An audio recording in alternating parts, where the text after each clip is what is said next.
오늘 본문의 말씀을 가지고 하나님이 이끄시는 삶, 하나님이 이끄시는 삶이란 제목으로 말씀 전하겠습니다. 우리가 방금 읽은 잠언 11장 1절에서 15절의 말씀은 크게 두 부분으로 나눌 수가 있습니다. 1절에서 8절은 정직과 의로운 삶이 주는 유익에 대한 잠언이고요. 9절에서 15절은 이웃과의 관계에 대한 잠언 말씀입니다. 즉 개인적 차원에서의 삶의 윤리와 공동체 차원에서의 삶의 윤리를 오늘 성경은 이야기하고 있는 것입니다. 말씀을 읽어나가다 보면은 서로 반대되는 개념의 단어들이 반복되는 것을 볼 수가 있습니다. 정직한 자와 사악한 자, 의인과 악인, 완전한 자와 악한 자, 명철한 자와 어리석은 자. 왜 이렇게 성경은요 두 부류로 사람을 나누고 있을까요? 잠언을 쓴 지혜자 솔로몬이 볼 때 세상의 사람들은 두 부류로 보고 있다라는 것을 말하는 것입니다. 이렇게 나뉘는 기준이 있습니다. 그것이 무엇입니까? 누구를 또 무엇을 쫓느냐라는 것이죠. 사람들은 보통 자기 나름대로의 기준을 가지고 삶을 주도적으로 결정하며 살아간다라고 생각을 합니다. 자기 인생은 자기가 책임진다고 이야기를 하는 것이지요. 저도 여러분들도 사실 우리 모든 사람들은요 인생의 길의 초보자입니다. 초행길을 가는 나그네와 같은 존재이기 때문에 사실은 어디로 가야 하고 어떻게 가야 하는지도 잘 모르는 존재인 것입니다. 인생의 표지판 내지는 안내자를 통해 앞서간 사람들을 그저 따라갈 뿐인 것이지요. 여러분 견인차란 것을 아실 겁니다. 차가 고장이 났거나 사고가 발생했을 때 제일 먼저 찾아와서 차를 끌고 가는 고장난 차를 또 사고난 차를 끌고 가는 차입니다. 우리는요 인생의 견인차를 잘 만나야 하는 거지요. 스스로 움직이지 못하는 나, 고장난 나를 전적으로 맡길 대상, 나를 바른 곳으로 이끌어주고 인도해줄 대상이 필요한 것입니다. 오늘 본문 잠언 11장은요 바로 인생의 진정한 견인차 같은 역할을 하시는 분이 누구냐 대해서 설명을 하는 것이죠. 그분이 바로 하나님이시고 그분의 말씀이 지혜인 것입니다. 하나님의 말씀을 따르는 자는 하나님으로부터 의롭다 또 인정받는 자인 명철과 지혜로운 사람이 돼서 간절히 이끌림을 받는, 하나님께 이끄심을 받는 인생이 되는 것입니다. 하지만 하나님의 말씀이 아닌 자기 생각과 세상의 가치관, 육적이고 물적인 기준을 따라 살게 되면 어리석은 자, 악을 행하는 자가 되는 것이죠. 믿음이란 하나님의 말씀을 주님의 말씀을 내 인생을 하나님의 말씀에 맡기는 것이 바로 믿음입니다.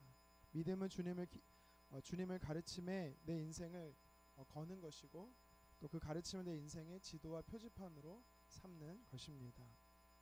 하나님께서는 저와 여러분들의 삶을 이끌어 주셔서 하나님 보시기에 또 사람들 보기에 온전한 삶, 건강하고 아름다운 삶, 또 풍성하고 복된 삶을 살기 원하시는 것입니다. 이렇게 저와 여러분들이 복된 삶의 주인공 되기를 주님의 이름으로 축원합니다. 자, 그렇다면 오늘 본문을 통해서 하나님께서 이끌어 주시는 삶이 무엇인지에 대해 몇 가지 살펴보도록 하겠습니다. 첫 번째는 정직하게 살라입니다. 오늘 본문 1절 말씀을 다 같이 한번 읽어보도록 하겠습니다. 속이는 저울은 여호와께서 미워하시나 공평한 추는 그가 기뻐하시느니라.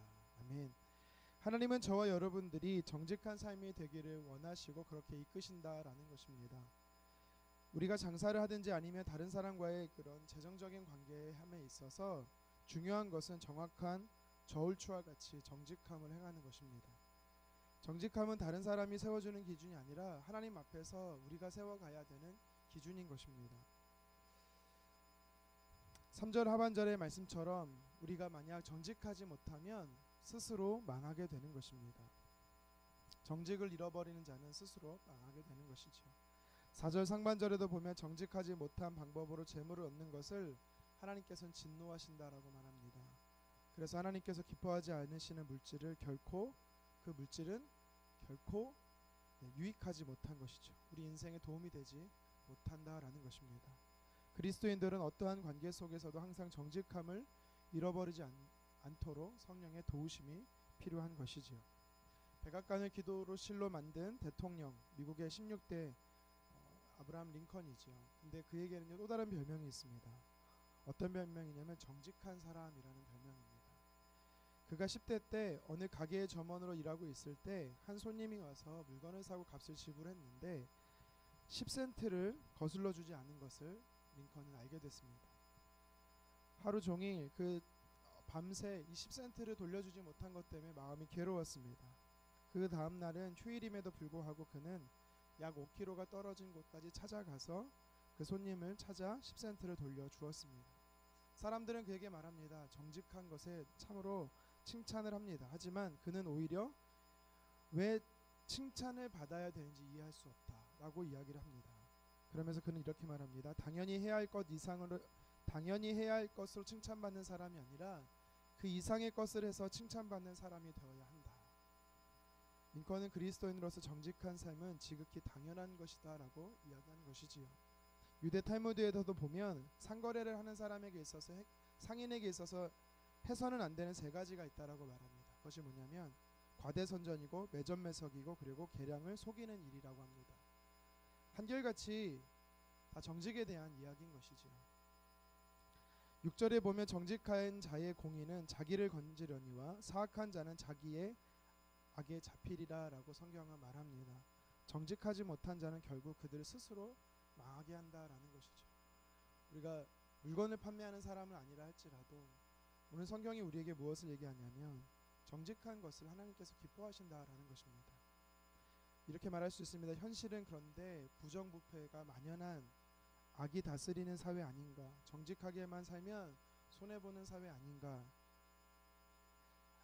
오늘 성경은 우리에게 뭐라고 말하냐면 비록 그리할지라도 하나님의 사람은 결코 부정직한 삶을 살아서는 안 된다라는 것이죠. 로마서 12장 21절에 보면 선으로 악을 이기라고 말하지 더 큰 악으로 악을 이기라라고 말하지 않습니다. 저와 여러분들은 세상의 빛과 소금으로 부름을 받았습니다. 그 이야기는 세상을 정화시키는 사명이 있다라는 것입니다. 그렇다면 하나님의 사람들이 어떻게 세상을 변화시킬 수 있습니까? 정직한 삶을 통해서라는 것이지요. 정직한 자의 삶을 하나님께서는요 그들에게 환난이 왔을 때 그 환난을 건지시겠다라고 약속을 하십니다. 비록 내가 손해 보더라도 그 손해를 감수하고 희생해서 산다면 하나님께서 갚아주신다라는 것이지요. 저와 여러분들이 하나님의 자녀로서 삶의 모든 삶 속에서 의로운 행실과 정직을 통해서 하나님의 도우심과 인도하심을 받는 삶의 세계를 주님의 이름으로 축원합니다. 계속해서 본문의 말씀을 통해 하나님이 우리를 어떤 삶으로 이끄시는가 한 가지만 더 살펴보겠습니다. 덕을 끼치는 삶을 살라라는 것입니다. 다른 말로 하면 유익을 끼치라라는 것이죠. 우리 본문 11절 말씀을 다 같이 한번 읽어보도록 하겠습니다. 성읍은 정직한 자의 축복으로 인하여 진흥하고 악한 자의 입으로 말미암아 무너지느니라. 아멘. 마을에서 도시에서 사람들이 진흥한다라고 말합니다. 여기서 진흥한다라는 뜻을 살펴보니까 일어나게 된다, 높여지게 된다 라는 뜻입니다. 그러니까 하나님의 사람들이, 다시 말해 지혜를 소유하고 있던 사람들이 그 성읍의 사람들에게 선행을 베풀므로 인해서 그 이웃들이 높여지는 삶을 살게 된다라는 것입니다. 덕에 끼치는 삶의 중요성에 대해서 이야기하는 것이죠. 하지만 반대로 덕을 끼치지 않는 자의 모습은 오늘 성경은 뭐라고 이야기를 합니까? 12절의 말씀처럼 이웃을 멸시하는 자다라고 이야기를 합니다. 여기서 멸시하다라는 것은 정죄하다라는 겁니다. 가볍게 여긴다라는 것. 누군가의 잘못을 사랑으로 덮는 것이 아니라 그것을 다 들춰내서 정죄한다라는 것이죠. 성경에서 말하죠. 남의 티끌은 잘 보지만 자기의 들보는 보지 못하는 사람이 바로 덕을 끼치지 못하는 자의 삶인 것입니다. 성경은요 나보다 남을 낮게 여기라라고 이야기를 합니다. 예수님 역시도 뭐라고 말씀하시냐면 나도 너를 정죄하지 않겠다라고 말씀합니다. 왜요? 예수님은 자기 앞에 있었던 그 죄인, 그 여인의 그 존재, 그 죄를 바라보신 것이 아니라 그 여인의 존재 자체에 대해서 존귀하게 여기셨기 때문에 그렇게 하셨던 것이지요. 한마디로 말하면 성경은 멸시하지 말라라는 것입니다. 덕을 끼치는 삶은요 멸시하지 않는 것입니다. 또 덕을 끼치지 않는 자의 삶의 13절의 말씀을 보니까 험담하거나 비밀을 누설하는 자다라고 이야기를 합니다. 어떻게 이렇게 행하는 것일까요? 조금 전에 말씀드렸던 그 사람에 대해서 존귀하게 존중히 여기지 않는 삶이 반복되기 때문이죠. 가볍게 여긴다라는 것입니다. 말과 행동의 삶에 덕이 되지 못하면 당사자인 그리스도인이 욕을 먹는 것뿐만 아니라 몸된 교회와 하나님까지도 손가락질 받는 악영향이 미치는 것입니다. 덕을 끼친다라는 것은 이기적으로 나를 먼저 생각하는 것이 아닙니다. 이웃을 사랑하는 마음으로 그를 먼저 헤아린다라는 것을 이야기하는 것이죠. 또 덕을 끼친다라는 것은 11절에 말씀하시는 것처럼 축복하는 것입니다. 여기서는 축복에는 두 가지 뜻이 담겨 있습니다. 제가 먼저 말씀드린 선을 베푸는 것, 선한 삶을 사는 것입니다. 유익을 끼치는 것이고, 또 한 가지는 하나님께 복을 빈다는 뜻이 있습니다. 하나님께 복을 빈다는 게 무슨 뜻일까요? 그 사람을 위해서 간절히 하나님 앞에 기도한다라는 것입니다. 우리 어제 수요 예배 때 예수님의 팔복 중에 애통하는 마음에 대해서 들었습니다. 이웃을 위해서 애통하는 마음이 우리에게 필요한 것이지요. 우리가 주 안에서 형제요 자매요라고 말을 하면서 그 사람이 무엇을 아파하는지, 그 사람이 어떤 기도 제목이 있는지를 우리가 모르고 있다라는 것입니다. 그들의 기쁨과 함께할 뿐만 아니라 그들의 아픔도 함께 아파하는 이 간절한 중보가 바로 축복하는 것이죠. 덕을 끼치는 것입니다. 오늘 하루 저와 여러분들의 삶이 덕을 끼치는 삶이 되기를 주님의 이름으로 축원합니다. 말씀을 정리합니다. 하나님께서는요, 개인적인 삶과 이 공동체적인 삶 속에서 우리를 어떻게 빚어가시고 우리를 어떻게 인도하시는 하나님이 우리를 어떻게 인도해 가시는가에 대해서 살펴보았습니다. 개인적으로는 정직하라라는 것입니다. 하나님께서는요, 정직한 자를 기뻐하신다라는 겁니다. 누군가에게 피해를 주는 것이 아니라 또 공동체 안에서 덕을 끼치라라고 주님은 그러한 삶으로 우리를 이끄신다라는 것입니다. 누군가의 아픔이 있다면 그들을 위해서 기도하는 것입니다. 또한 누군가를 도울 일이 있다면 그들을 돕는 것입니다.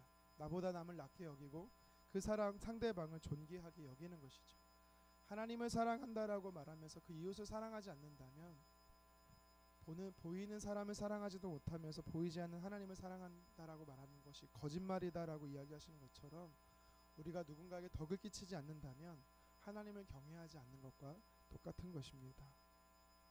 여러분, 오늘 하나님께서 우리를 이끄시고 인도하시는 두 가지의 삶, 개인적으로 정직한 삶뿐만 아니라 나를 보내신 삶의 현장 속에서 덕을 끼치기를 힘쓰시는 저와 여러분 되기를 주님의 이름으로 축원합니다.